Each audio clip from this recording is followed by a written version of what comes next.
Let's read po muna sa Kawikaan um, chapter 21 verse 5. Ang gawaing plinanong mabuti at pinagsikapan ay patungo sa kaunlaran, ngunit ang gawaing padalos-dalos ay maghahatid ng karalitaan. Kawikaan 22:7, ang mahirap ay nasa ilalim ng kapangyarihan ng mayayaman at ang namumutang ay alipin ng nagpapautang. Let's come to the Lord in prayer.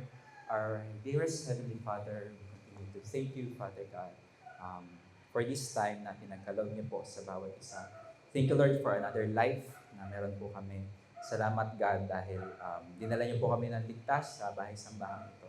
At nare-realize po namin, Panginoon, how great and awesome you are in our lives. We just come to you, Lord God, at this time. Patuloy niyo po kami samahan. I pray, Lord, na mas makita namin kung sino kami in light of the scriptures that we'll be discussing today. And I pray na increase namin yung faith po namin in you. And mas maranasan po namin yung freedom that we have in you, Father God. And we thank you, Father God, sa mga countries din po na naipanalangin po namin kanina. I know you're doing great things, Panginoon, sa mga bansang ito, Lord God. And as well with our organization, the CPTP, and Christ to the Philippines, Nagperlan, and the Philippines, Panginoon, na aming country. Salamat, God. Patuloy niyo po kaming samahan. Dalangin po namin na kayo po ang mangusap sa puso ng bawat isa. And may your word speak to us, Lord God. And may you be honored and glorified, Panginoon, sa aming gagawin today. Samahan niyo po kami, Panginoon. May you be with us, Lord God. Tinataas po namin ito, tinatagubilin po namin ang panalangin nito sa pangalan ni Jesus. Amen. Maaari na po tayo makaupo. Yan, praise God. So, magandang umaga po sa bawat isa. Ayan. So, for the past, last 2 weeks nga ba? For the past 2 weeks po, we've been discussing about faith and finances. Ito po yung series natin. Honoring God with what you have.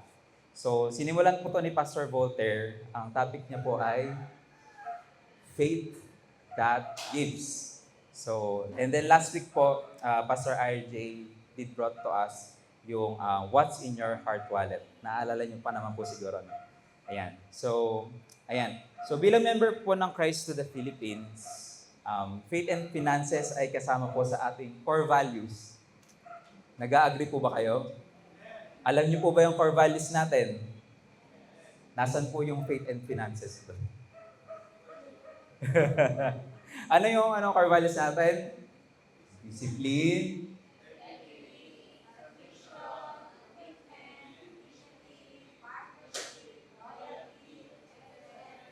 stewardship. Yan. Very good, alam nila. Pero nasan po yung faith and finances doon? Stewardship yan. So, yan. So, nasa stewardship po yung core value of faith and finances. Pero basically, we can relate everything naman dun sa ating core values with regards to our finances. But, yung topic po natin ngayon will be, magpo-focus po tayo in stewarding. Ayan. So, ang title po ng ating preaching today is Budgeting with Wisdom and Freedom from Debt. So, budgeting with wisdom and freedom from debt.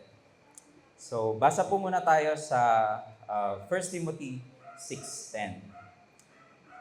Sabi po sa 1 Timothy 6 verse 10, "For the love of money is a root of all kinds of evil. Some people eager for money have wandered from the faith and pierced themselves with many griefs." So, mag-focus po tayo dun sa first sentence. Okay? Nitong verse. So, sabi po dito, "For the love of money is a root of all kinds of evil." I-highlight po natin yung phrase na a root of all kinds of evil. So, ano daw po yung root ng lahat ng uri ng kasamaan? Love of money. Ano po yung subject doon? Yung money po ba ang root ng all kinds of evil? Sorry? Love. So, it's the love of money. Technically, we're just saying na it's not the money itself, yung root of all evil. Pero the love of money is, yan, yung pag-ibig sa salapi. Yan. And how we handle money reveals much about our wisdom, yung discipline natin, and even our faith. So, ayun po. Ito po yung pag-uusapan natin, ito po yung outline natin for today. So, first point po natin is wise budgeting begins with diligent planning. Second point is debt creates bondage. And the third one is God's way leads to freedom. So, punta po tayo sa first point. Wise budgeting begins with diligent planning. Wise budgeting begins with diligent planning. So, basa po muna tayo doon sa binasa natin kanina. Basahin po natin sa English naman.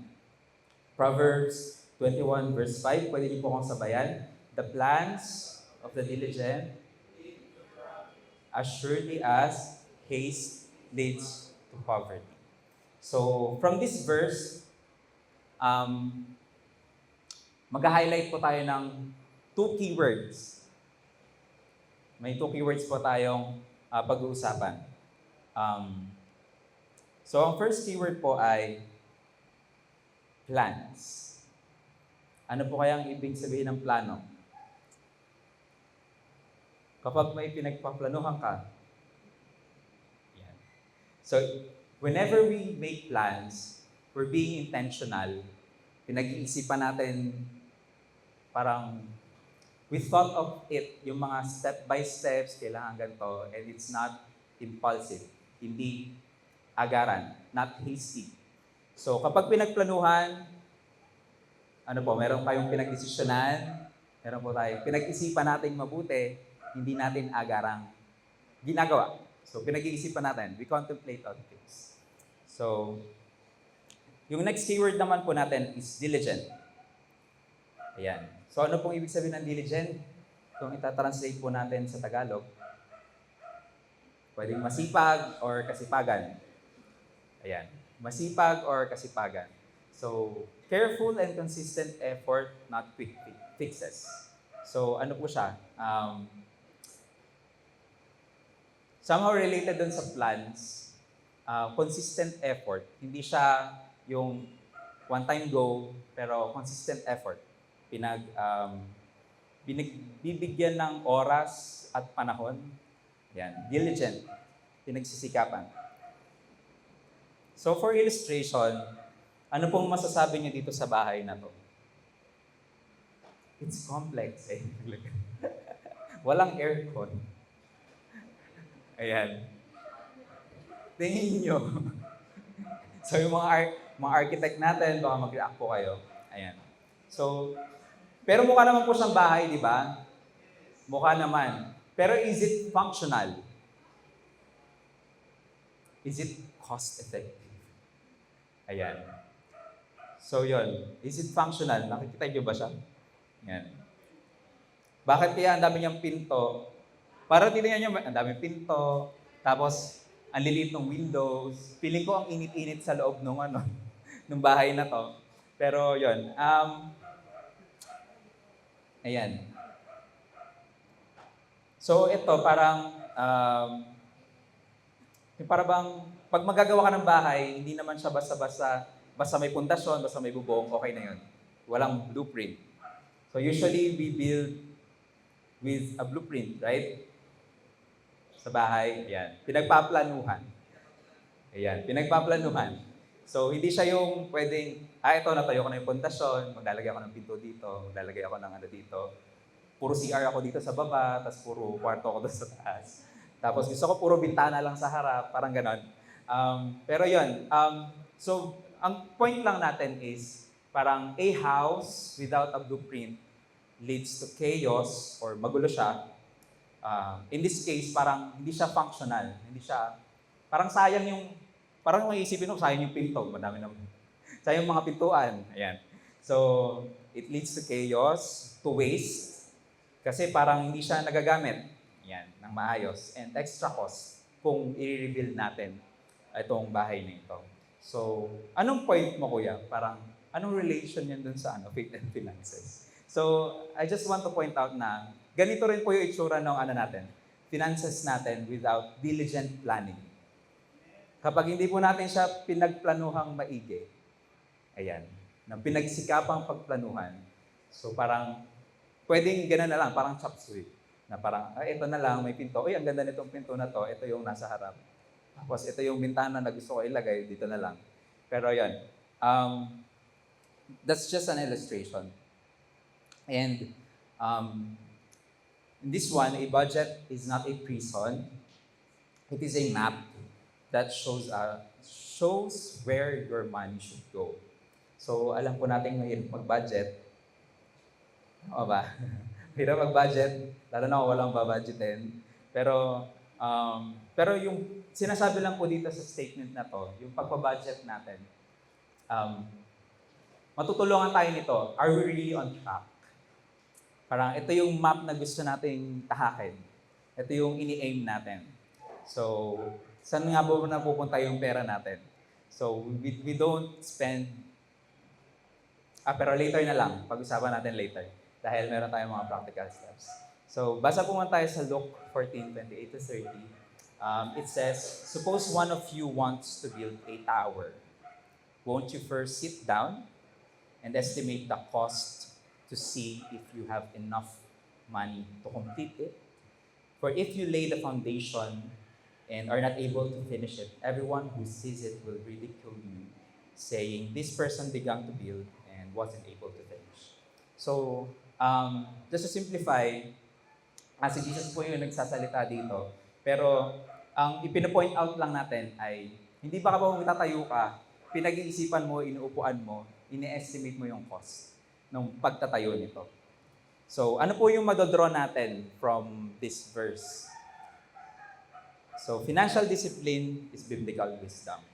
So, how we handle money reveals much of our wisdom, our discipline, and our faith. So, ang disiplina sa pananalapi ay wisdom. So, ano po kaya yung itsura niya sa ating day-to-day living? Parang kanina ko po sinasabi, may wisdom dito, ganun and all. And ayun po, ano yung itsura niya sa ating day-to-day living? So, pag-usapan po natin siya sa mga susunod na slides. So, yan. So, practical steps in wise budgeting. So, as we journey pala on discipleship, ayan. So, marami po nagsimula sa atin ng mga goals, I believe. So, kasama po dito yung mga financial goals earlier this year. Sino po sa inyo may mga financial goals? Yan, madami-dami. Yan. So, kamusta po yung mga financial goals natin? Are we on track? Yan. So, ito po mga next points natin are some ways that we can budget with wisdom. So, first point is track every peso or dollar. Kung meron pong sumisweldo sa inyo ng dollars, you spend for a month. And then, assign your income categories, tithe, savings, emergency funds. Yung 10 by 10 principle, 10-10-10 principle. If you're not aware yet kung ano po yung 10-10-10 principle, ito po yung pagsiseparate ng 10% of your tithes, 10% for savings, 10% for emergency funds. So, 10% tithes, sabi ko pa, 10% tithes, 10% savings, 10% emergency funds. And yan po yung meaning niya when you're hearing this 10-10-10 principle. And then, lastly is adjust your spending matches or adjust until your spending matches your priorities, not your impulses. So, ito po ay tawag ba dito? Some practical ways. Parang hindi lang naman siya strict tayo dito, pero some practical ways to do wise budgeting. And actually, it's dependent on your priorities. Okay? It's dependent on your priorities. So, kagaya nung point number 3, we adjust depending on our priorities. Yan. So, example, so kunwari, kita ba? Wala, hindi kita. So, yan. So, meron tayong total of, kunwari sumisweldo, kunwari ako na lang pala. Kunwari ako sumisweldo ako ng 20,000 a month. So, ito po yung example ng deduction ko lang. So, yung pong 10-10-10 principle is separating ito pong tithe, savings, emergency funds. So, sa 20,000, ano pong 10% ng 20,000? 2,000. Very good. Yan. Yan. So, tithe, savings, and emergency funds, to 2,000 siya. So, yun po yung unang sineseparate. So, itsura lang po yan, pero iba po yung, example lang po siya. Pero hindi po siya yung, paano ba? Hindi siya yung totally na kamuka nung nangyayari sa atin. So kasi meron pa tayong taxes, we still have yung mga government dues na kailangan i-deduct from our monthly. Pero ito po yung itsura niya. So separating, ayan, kinakategorize natin for daily expenses. So pwedeng retirement funds, insurances, recreation, for regrouping, ayan. Pwede kayong mag-allot ng budget. Ayan. So, ito medyo sa Excel ko lang po ito ginawa eh. Pero hindi po ako ganun ka-expert, pero in-explore ko lang. Ayan. So, so for tracking, dun sa point number 1 natin, you can use different ways. So ako po personally, hindi, share ko po muna. Ito. Ayan. So hindi ko po sure kung familiar kayo. I believe familiar kayo sa Excel. Hindi ko po alam kung familiar kayo kay Timelybills sa kay Money Manager. So, pero marami naman po tayong mga, what do you call this one? Applications that we can use. So, ayan. So sa Excel, kailangan po natin expertise natin mga accountants para mas maganda yung yung itsura. So ako personally hindi po ako magaling dito, pero dito po sa apps, nagamit ko na po itong Money Manager before, tapos Timelybills yung ginagamit ko po ngayon. Actually, prefer ko po itong Timelybills kasi colorful siya, tapos pwede kang mag-customize ng categories depending nga dun sa mga priorities mo. Para pwede for the group, for church talaga, in general. So, example po ng itsura ni Timelybills, para po siyang ganito. Parang, yan. Maganda po yung tracking niya actually. For me. Pero baka ma-consider nyo din. Pero ano lang po, example lang po ito kung ano yung itsura niya. Meron po siyang free tier siya, pero meron po siyang feature na subscription base. Pero yung akin po, puro free lang naman ginagamit ko. Ayan. So baka maka-help po sa inyo, especially we're using mobile applications sa mga phones. So pwede niyo po siya gamitin for tracking. Ayan. Ayan. So ito yung for the techie side ng mga people, kung kaya niyo po siyang gamitin or kung mas beneficial po sa inyo. Ayan. So, pero let's give an example for traditional ones. So, ito yung mas effective somehow sa iba. So, pwede po kayong gumamit ng cash envelopes or money jars. So, ako po personally nanonotice ko po yung mga nanay po natin. Nagsusubi na po yan sila ng, alam niyo po yung tithes and offering na, yung envelope natin. Meron po yung mga nakasubing, wala pang laman. So, kumukuha na yan sila ng tithes and offering envelope. Hindi ko po alam kung saan po nila gagamitin, pero for sure naman, baka lalagyan po nila for tithes and offering nila, for separation. Ayan. So, ito lang po yung example, how we use it. Paano tayo pwedeng maging practical in budgeting. So, sa mga students, pwede din natin ito gamitin para makapag-segregate kayo, makapag-categorize kayo ng spending nyo. Ganito na pala yung spend ko. Nakikita ko na, dito ko pala na-spend to mga bagay na ito. So, ayun po, makikita nyo po yan. Pero most of the time, daily living expenses yung malaki talaga. But, ayun. So, yun po. These are just practical ways na pwede tayo mag-budget wisely. Ayan. So, first point po natin, wise budgeting begins with diligent planning. So, punta po tayo sa second point. Debt creates bondage. So, basa po tayo sa Proverbs 22 verse 7. Pwede po bang pabasa? and the borrower. Ayan. So sa Tagalog po, ang mahihirap ay nasa ilalim ng kapangyarihan ng mayayaman. At ang nangungutang ay alipin ng nagpapautang. Hindi ko na po tatanungin kung sino pong mga may utang sa inyo. You know it yourself. No need to raise your hands. But, ano po natin, i-emphasize po natin tong slave to the lender. I-highlight po natin siya. So, ano po yung being slave to the lender? Sabi po dito, so it limits our choices. Being a slave of the lender to the lender limits our choices. It adds stress and can hinder generosity. So yun lang po yung ini-imply nitong being slave to the lender.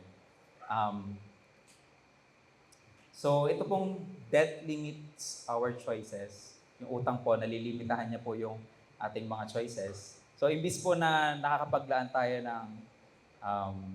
ng money natin sa ibang bagay, parang ilalaan mo talaga siya pambayad. Okay? Nakaka-add din siya ng stress. Bakit? Iisipan mo siya mabuti, ay may utang pa akong ganito, kailangan ko siya bayaran, ano yung mga paraan na kailangan kong gawin para mabayaran tong mga utang na ito.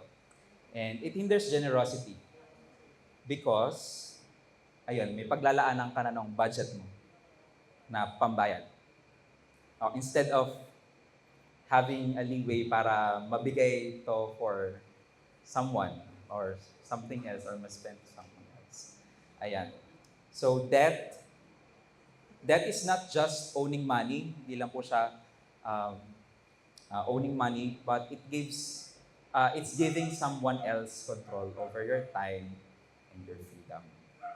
So, yun nga po, kapag meron tayong utang, we adjust ourselves na kailangan nating babayaran yung ating mga utang sa ating mga pinagkakautangan. And that's dependent somehow dun sa agreement or sa terms and the time nung pinagkakautangan natin. And somehow dito po, siguro personally, if I'm on that situation, parang siguro mag-overthink ako ng paano ko ba talaga mabayaran to mga utang na to? So ayan, so it's giving someone else control dun sa time and dun sa freedom natin. Ayan. So here are some biblical examples. Israelites were warned not to be in unnecessary debt. Sabi po sa Deuteronomy 15:6, "For the Lord your God will bless you as He has promised, and you will lend to many nations, but will borrow from none. Borrow from none. You will rule over many nations, but none will rule over you." And sabi po dito sa Romans 13:8, "Owe no one anything except to love each other." So in Tagalog po, itong Romans 13:8, "Huwag kayong mananatiling may utang kanino man, maliban sa utang ng pagmamahalan, sapagkat ang nagmamahal sa kapwa ay tumutupad sa kautusan." So let's give an example how utang looks like today. Ang konyo. How utang looks like today. Anyway, so there's so modern reality po natin, meron po tayong available na credit cards, mga payday loans, yung mga buy now, pay later. So it tempts us, nakaka-tempt yun na in slavery to these things, for being in debt. So nagkakaroon siya ng bondage. So ito po, nabasa ko lang po siya sa news nitong July. So na-recall ko lang po, gusto ko lang din po i-share sa inyo. So isa pong financial tech company ang nag-claim itong study. So nag-claim itong study. Sabi po nila, yung mga nanghihiram daw po ng mga Pilipino ay allegedly ay may utang po na 4 times greater dun sa kanilang monthly income. So, credit card po ito sa credit card. So, ayun po. Ayan. Ang itsura po niya dito ay, asan bang Philippines? 2,000, ito po ay Singapore dollars. So, that time po daw, ang value niya ay around 92,000. More than 92,000. So, ayan. Ang average income daw po ng mga Pilipino ay nasa 21 to 22,000. Ayan. Monthly. So, allegedly. So, grabe no, ang laki. Parang 4 times. Sobrang laki. Ayan. So, debt is like a leak. Ulitin ko po, debt, utang daw po is like a leak in a bucket. No matter how much you pour in, it keeps draining. Ang utang daw po ay parang isang tagas or butas sa isang balde. May tumatagas kahit anong gawin mong paglalagay dito. So parang tumutulo pa rin siya kasi may leak niya. So, we highly discourage you sa mga unplanned utang. Okay? Pero we can opt to as long as you have the capacity to pay. I mean, kapag pinagplanuhan nyo naman pong maigi, carefully planned, just like our point kanina. Pero baka naman po pinagplanuhan nyo, tapos, pangan sa piyesta, mangungutang ako, panghanda. Baka naman po ganun yung nasa pinagplanuhan pong maigi. Baka po ganun pero hopefully wag naman po ganun. It's okay as long as pinagplanuhan nyo po na, is it for your benefit? What can you gain dun sa mga pinlano po natin kung ba tayo manghihiram? So, pagplanuhan po natin maigi, parang, gusto ko mag-business. It's nothing wrong to have a loan. Pero how are you going to pay for that loan in the long run? Pero ako po personally, conservative po kasi ako eh. So, parang, I don't go into something na parang wala pa akong capacity talaga na ipambayad. Wala pang upfront. So, yun po. And personally po, nagme-maintain din po ako ng few credit cards. And siguro po hindi ko po napagplanuhan yung first time ko na nakakuha po ako ng credit card. Kasi nag-guess lang po ako dun sa bank agent. Sabi, okay, sige. In-offer lang po kasi sa akin. And that time naman po kasi parang hindi ko naman din siya alam, hindi ko po siya napaplanuhan maigi. Hindi ko po alam na mayroon palang annual fees ang credit card that time. And yun po yung season pa rin na hindi pa po Lord si God sa aking buhay. Anyway, pero yun nga po. So na-hook po ako doon sa pag-aaral doon about credit cards. Parang ano bang advantages dito? So, and sila nanay nga po that time, ba't ka kumuha ng credit card? Ganun. Parang meron kong babayaran na fees, ganun, kahit hindi mo gamitin. Pero yun po, pero when I look to it, parang may disadvantage ang credit cards. And may disadvantages din. And yung credit card po is it's a bank. Sa bank ay nililend ka ng bank pinapahiram ka ng bank ng pera. Parang ganun. So, parang may sineset po na limit si bank para sa'yo, pwede mo ito gamitin, swipe ka lang. Ito yung pambayad mo. And, pero po nun, ayan. Pero may disadvantage po siya. Usually, marami pong medyo nag-leaning towards po ako doon, nag-agree po ako doon sa study ng financial tech company sa Singapore. Kasi marami nga pong nababaon sa utang sa credit card because hindi po nila alam kung paano siya gamitin talaga. Parang gamitin ko to into my advantage. Yan. So, yun po. Ayun. Ayan. So, personally po, siguro nung first time po magka-credit card, mas maayos po yung cash flow ko than allocation of funds. Pero dapat po kasi you pay in full. Kailangan po, bayaran niyo po siya in full and on time. So, being diligent. Being diligent pa rin sa pagbabayad. Pero yun nga po, and ako po, ginagamit ko po siya to my, paano ko siya ginagamit to my benefit, yung credit card. So, ginagawa ko po, meron na po talaga akong pambayad, may allocated fund na po ako for groceries, for etc. So, may fund na po talaga ako doon. Tapos, iniwan ko lang po siya sa digital bank. So, basically, pambayad ko na talaga siya, pang spend. Pero, nag-gain pa po siya ng interest sa digital bank. And then, tsaka ko po ibabayad after, kapag kailangan na. Yan. So, yun. So, it's just an example. And, ayan. Pero, paano naman, so, balikan ko po yung point number 1 kanina, parang wise budgeting with diligent planning pa din. Kasi nga, itong utang, nag-create po siya ng bondage. So, pero if you are in the bondage of debt, or kung meron po kayong utang, parang don't lose hope. Yan. So, don't lose hope, pero don't lose hope dahil pumunta po tayo sa point number 3. Yan. Nasaan na? Ayan. Point number 3. God's way leads to, ulitin po natin, God's way leads to freedom.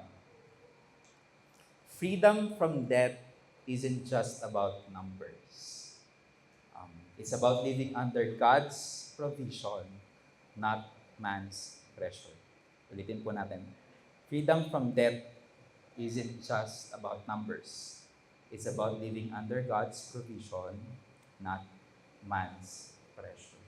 So, katulad po ng binabanggit ko kanina pa, parang how we handle money reveals much about our wisdom and discipline, even our faith. So, hindi lang po ma-zero out yung mga utang natin, but this is an issue or concern of faith pa din in God. Ayan, being Him yung Jehovah Jireh, the God who provides. So, basahin po natin yung Hebrews 13 verse 5. Sabi niya, keep your lives free from the love of money and be content with what you have. So what's the key word nitong passage na to? Ano kaya? Sa tingin nyo?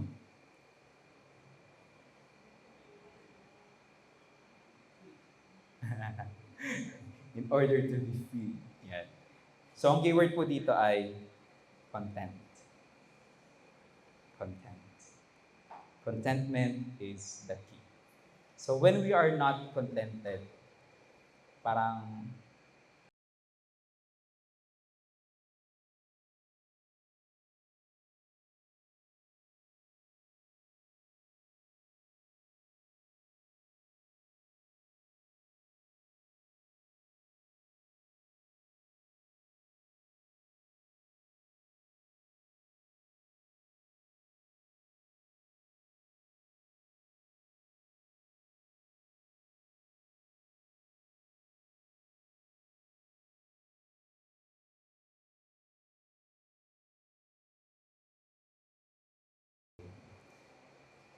so, sinasabi lang po dito parang gusto ko na makuha tong bagay na to. Para bukas pa to, blessing to ni God. So, pinapangunahan natin si God doon sa timing niya. Okay? So, practical steps po ulit tayo. How, paano tayo makagain ng freedom from debt.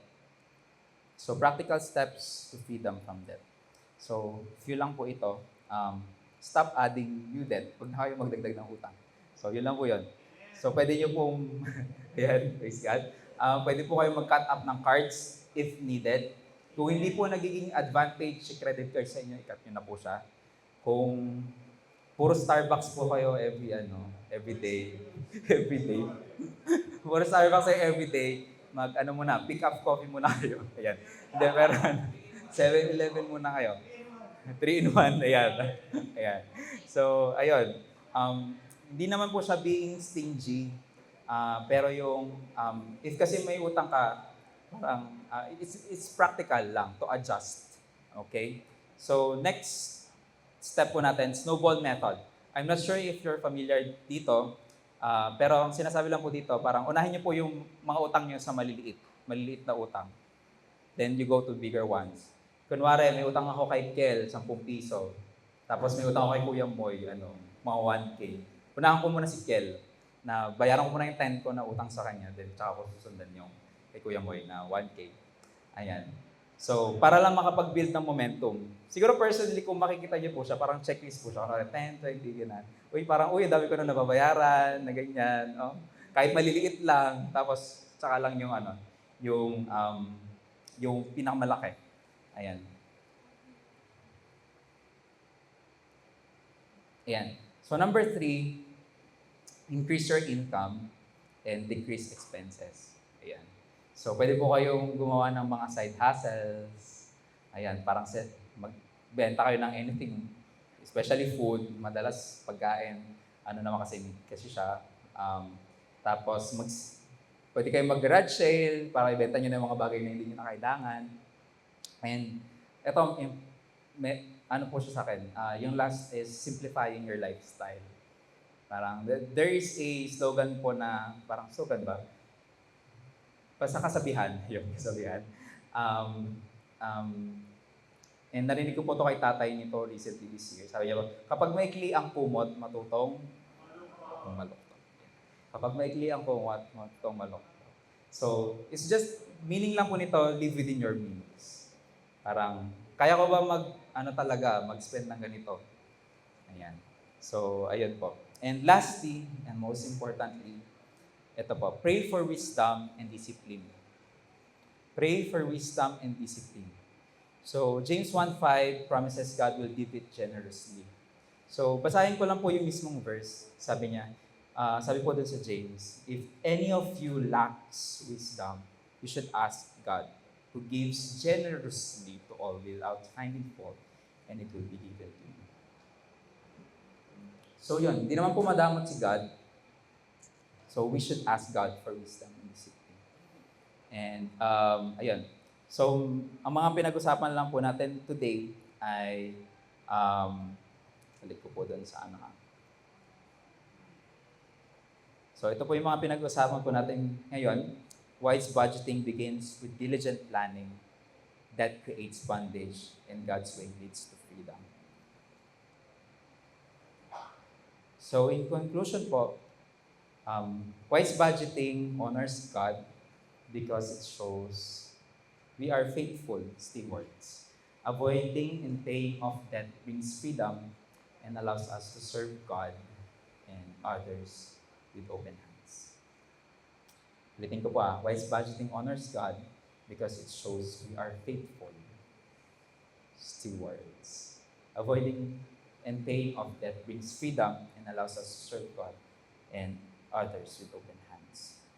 So in Proverbs 21 verse 5, so ito lang po yung itsura niya, planning plus diligence or diligent planning leads to abundance, and debt creates bondage. So call to action. Number 1, baka gusto niyo po picturean. Number 1, this week, create or review your budget prayerfully. Siguro po ito yung monthly budget. Mas okay po kung monthly budget.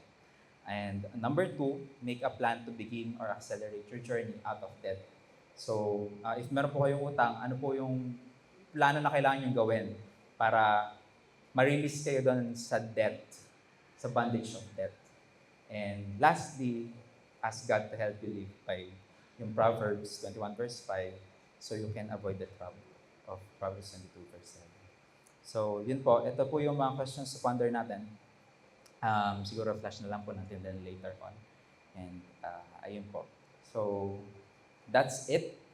Yun po yung ating napag-usapan today about debt and freedom. So, I'd like to ask everyone to stand up po. And ayun. So, earlier this morning, parang, ano ba tawag dito? Nagko-contemplate lang din po ako dito sa preaching, and naukol lang po yung yung isip ko dun sa term na freedom. Yan, sa freedom. So, it is for freedom that Christ set us free. Amen. So, why are we going to be anxious na alalahanin yung mga bagay for tomorrow? And ayun, yung being contented with God, with everything that He provides for us today. So, ayan. So, ayun po, balik lang po tayo always with God, and God is able to provide to us always. So, let's come into prayer.